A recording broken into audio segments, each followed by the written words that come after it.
sur le Bike in Man 2020 Corsica, on retrouve un habitué de l'ultra-distance, Stéphane Pochat. Salut Stéphane. Salut Jérôme. Stéphane, on le voit souvent sur des ultra-distances, on le voit de temps en temps à son magasin Culture Vélo à Marseille. Il a été partenaire du Radio Cyclotour, tiens, on le remercie. Ça va Stéphane, donc quoi qu'il arrive, tu avais décidé de venir à ce Bike in Man Corsica, c'est ton premier Bike in Man, hein?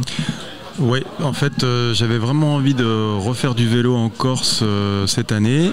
J'étais venu en Corse l'année dernière pour d'autres raisons. J'avais fait un peu de vélo et je me suis pas passé l'envie. Et donc j'ai profité que le Bike in Man a été décalé pour finir la saison en Corse. Voilà. Et tu avais donc du coup tu avais découvert la Corse à vélo aussi. C'est sympa la Corse à vélo. C'est sympa d'une manière générale, hein, globalement, mais c'est sympa à vélo. Ouais, ça va être très bien parce qu'on est hors saison, donc on aura beaucoup moins de voitures et plein de petites routes qui grimpent. Alors oui, puis alors comme nous ont dit les Suisses tout à l'heure, quand ça grimpe, forcément derrière ça descend. Voilà. Les Suisses ils sont pragmatiques, hein. Tu t'es préparé spécialement pour venir sur ce Bike in Man? Oui, alors j'ai eu une petite interruption par rapport à un petit problème de santé début septembre, mais je me suis battu pour reprendre l'entraînement le plus vite possible et retrouver pratiquement mon niveau. Bon, voilà.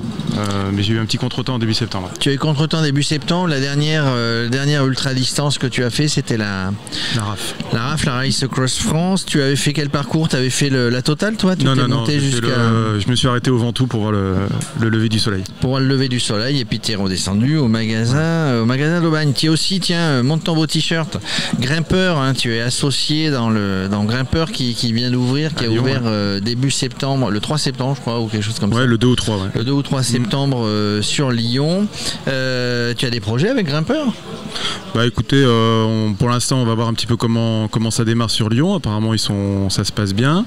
Ils arrivent à fédérer autour d'eux des sorties vélo. Je vois pas mal de choses de nouveautés au niveau de la nourriture. Sur ça, ils sont très innovants. Donc, il faut nous souhaiter plein de bonnes choses dans cette situation qui n'est pas évidente en ce moment, notamment. Alors ce Bike in Man, après je donne la parole à Nicolas, sauf s'il a déjà sa question. T'as déjà ta question? Absolument. Allez, vas-y.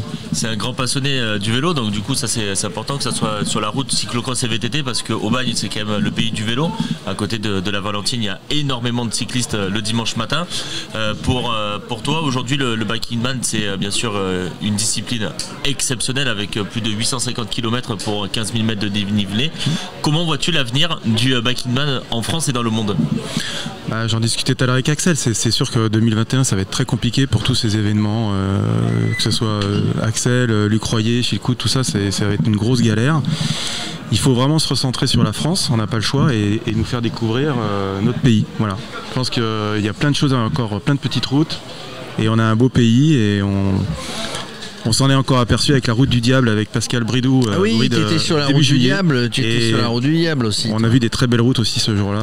En fait, quand on fait de l'ultra-distance aussi, on sait qu'on va souffrir, mais finalement, c'est compensé par le fait qu'on va avoir des beaux paysages et on visite le pays ou on visite des régions ou des pays. Oui, c'est avant tout un voyage pour moi. Après, le côté performance, c'est vrai que ça peut sembler grand pour des gens qui font 100, 150 km, mais c'est d'abord un voyage et d'arriver au bout et de prendre du plaisir à regarder des paysages et à rencontrer éventuellement des gens et pas trop d'animaux sur la route, notamment la nuit. Alors ça c'est pas gagné. Nicolas, toi tu as l'habitude de commenter des courses, de professionnels. Là tu vois des amateurs passionnés, finalement c'est pareil, il y a la même motivation. Hein.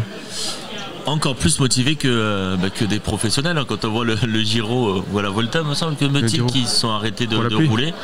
Je pense que s'il pleut en Corse, les cyclistes qu'on a là, ils s'arrêteront pas de rouler. Donc, non, c'est un autre état d'esprit, c'est sûr.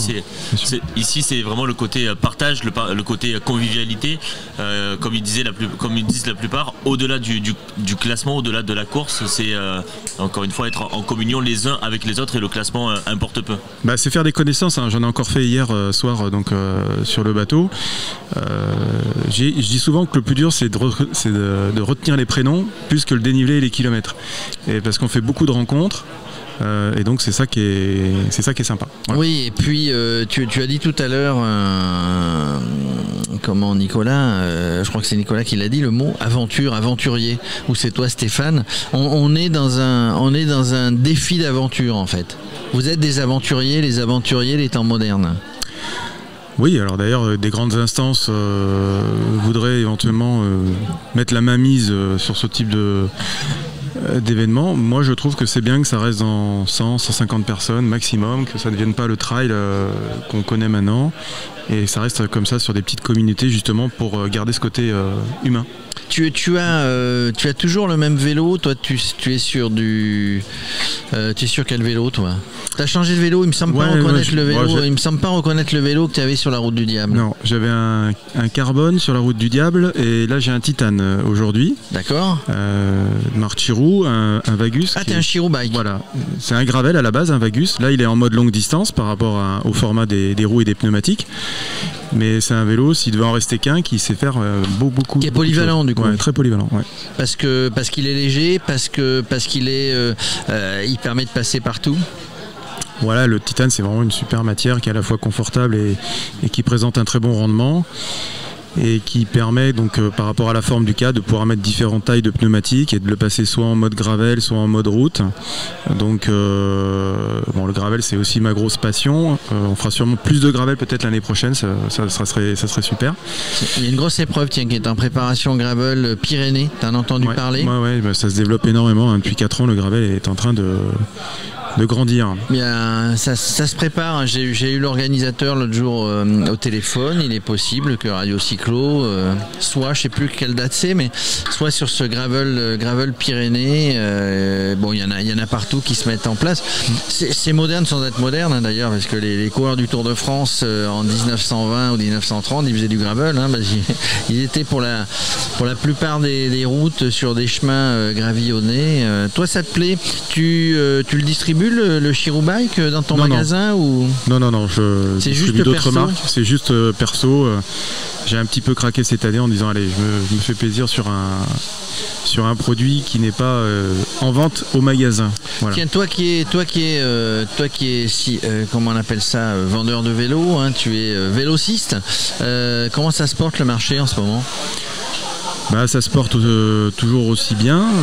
On a quand même un peu moins de fréquentation, mais les gens sont toujours acheteurs. Bon, après, on a du mal à avoir les vélos parce que les composants ne sont pas là et on donne des délais très très importants aux gens.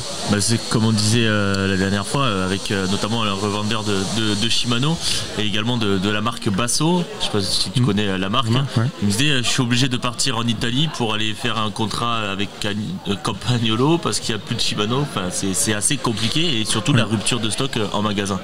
Oui, Shimano donne des délais, mais que ce soit SRAM, Shimano ou les autres, ils ne veulent pas. Donc, en fait, moi, je ne sais pas. Hein, ce que je dis, c'est vraiment, c'est une hypothèse, c'est pas une affirmation. Mais on entend que les équipementiers ne veulent pas augmenter leur productivité par des moyens humains ou de changement d'horaire ou de création d'usines, et qu'elles donnent des délais en fonction de ce qu'elles sont capables de produire. Donc, Monsieur Lapierre ou Monsieur Scott, ce qu'on veut, s'il commande 1000 groupes comme ça, il les a dans 6 mois, 8 mois, c'est comme ça et c'est pas autrement. Donc en attendant, gardez votre vélo, vous êtes habitué, si bien que du coup moi je ne changerai pas. Toi, je voulais venir. C'est une bonne chose parce que je voulais venir chez toi m'acheter un vélo. Oui, finalement je ne change pas. Moi je trouve que c'est une bonne chose parce qu'on était tout le temps dans cette obsolescence un peu programmée tous les ans et je trouve que il y a du gaspillage, on change. Bon. Et donc pour les marges des magasins, on sait déjà que des 2021 vont être reconduits en 2022. Moi je trouve que c'est une excellente chose. Voilà. Bon Stéphane, on croise les doigts. Hein. N'oublie pas d'ouvrir les yeux. Hein. Donc la nuit évidemment pas de bivouac, rien de tout ça puisqu'il y a le couvre-feu. Mais ouvre bien les yeux quand même parce que. On va rouler de nuit à peu près de 6h. Enfin de 18h à 21h pour aller au taquet de ce qu'on peut rouler. La nuit va tomber plus tôt. Et on change d'heure tout à fait. On a changé aujourd'hui. Ce matin quand tu étais sur le bateau. Bon Stéphane, allez on croise les doigts, bon Biking Man et puis je suis sûr qu'on te reverra sur d'autres Biking Man parce que toi quand tu as la passion, quand il y a un truc qui te plaît, tu repars à l'aventure. sûrement, il y a d'ailleurs un Bike in Man France, je crois, fin juin 2021. Fin juin 2021, voilà. Au même moment d'ailleurs que le Tour de France professionnel. Je ne sais pas qui ouvrira la route, mais nous essaierons d'être nous aux deux endroits simultanément. Merci Stéphane, good luck. Merci à toi. Bye. Merci Stéphane.